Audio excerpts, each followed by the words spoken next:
Lanjutkan dengan memperkenalkan mereka dengan katekismus besar dalam pemahaman yang lebih luas dan lebih kaya.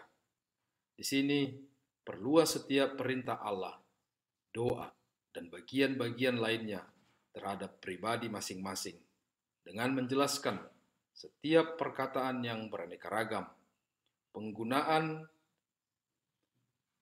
manfaat, bahaya, dan luka yang mungkin timbul. Sebagaimana kamu mendapatinya, dijelaskan panjang lebar di dalam buku yang berkenaan dengan topik-topik tersebut. Berilah tekanan khususnya pada perintah Allah atau bagian-bagian khusus ajaran katekismus yang terutama dilalaikan orang. Misalnya, bagi para tukang dan pedagang, petani dan buruh, dengan sangat kamu hendaknya memberi tekanan pada perintah Allah yang ketujuh, yang melarang untuk mencuri. Sebab di antara orang-orang itu terjadi banyak ketidakjujuran dan pencurian. Demikian juga bagi anak-anak muda dan orang biasa, kamu harus menekankan perintah Allah yang keempat untuk mendorong mereka supaya teratur hidupnya, setia, patuh, dan suka damai, dan selalu memberikan banyak contoh kitab suci tentang bagaimana Allah menghukum atau memberkati orang-orang yang demikian. Secara khusus, hendaknya kamu mendorong orang-orang yang berwenang dan orang-orang tua untuk mengatur anak-anak muda sebaik-baiknya dan menyekolahkan mereka. Tunjukkan kepada mereka mengapa hal itu adalah tugas mereka untuk dipenuhi dan jelaskan betapa hal itu merupakan dosa yang berat hukumannya bila mereka gagal memenuhinya. Sebab dengan kelalaian seperti itu, mereka merusak dan menghancurkan baik kerajaan Allah maupun pemerintahan dunia dan menunjukkan dirinya sebagai musuh terbesar Allah maupun manusia.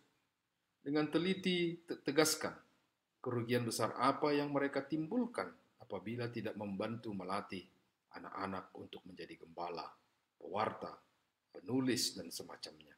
Dan bagaimana Allah menghukum karena hal itu? Ada kebutuhan besar untuk mewartakan hal-hal tersebut.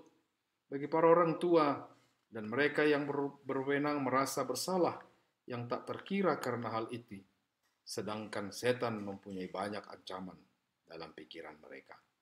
Akhirnya, karena kini tirani paus sudah berlalu, orang-orang tidak lagi ingin menerima sakramen, tetapi meremehkannya.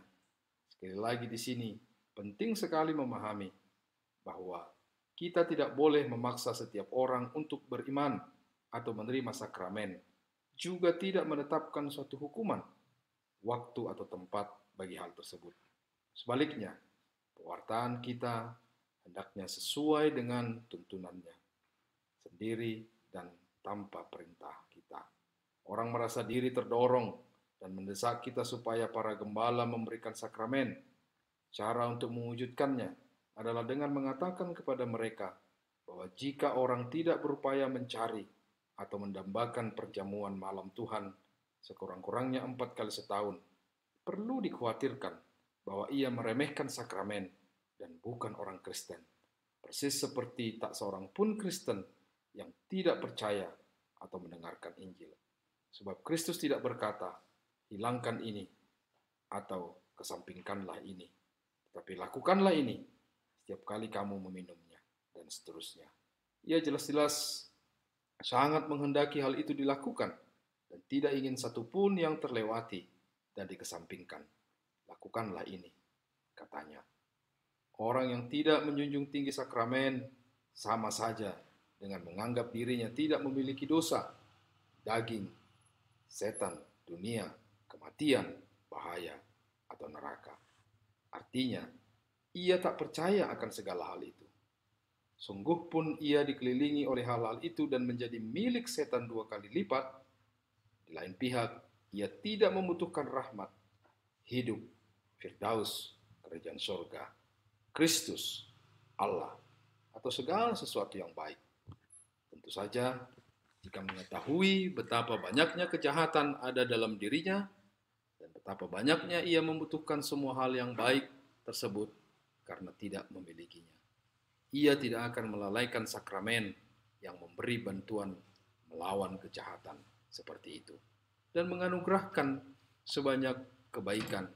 Ia tidak akan perlu dipaksa oleh hukuman untuk menerima sakramen, tetapi dengan sendirinya ia datang bergegas ke meja perjamuan kudus dengan dorongan dari dalam dirinya sendiri dan mendesak kamu untuk memberikan sakramen.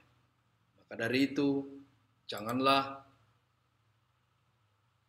menetapkan suatu peraturan mengenai hal-hal tersebut. Sebaiknya sebagaimana dilakukan oleh Paus. Hanya tegaskanlah dengan jelas manfaatnya, perlunya, kegunaannya, dan berkat yang berhubungan dengan sakramen, dan juga kerugian serta bahayanya jika melalaikannya. Orang-orang pun akan datang sendiri tanpa desakan darimu.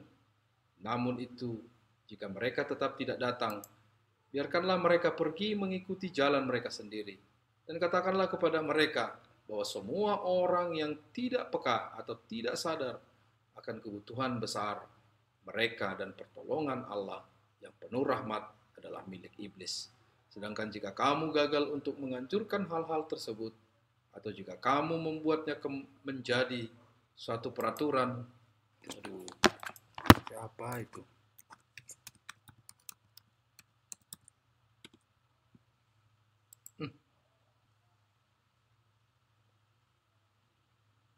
Sedangkan jika kamu gagal untuk menganjurkan hal-hal tersebut, atau jika kamu membuatnya menjadi suatu peraturan dan kepahitan, maka kesalahan akan ada padamu jika mereka meremehkan sakramen. Mengapa mereka seharusnya tidak malas jika kamu sendiri mengantuk dan diam saja? Maka perhatikanlah hal ini, kalian para gembala dan para pewarta.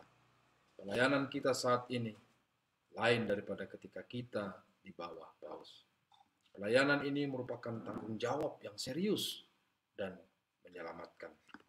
Karena itu, pelayanan ini sekarang melibatkan jauh lebih banyak kesulitan dan jeripayah, bahaya, dan cobaan.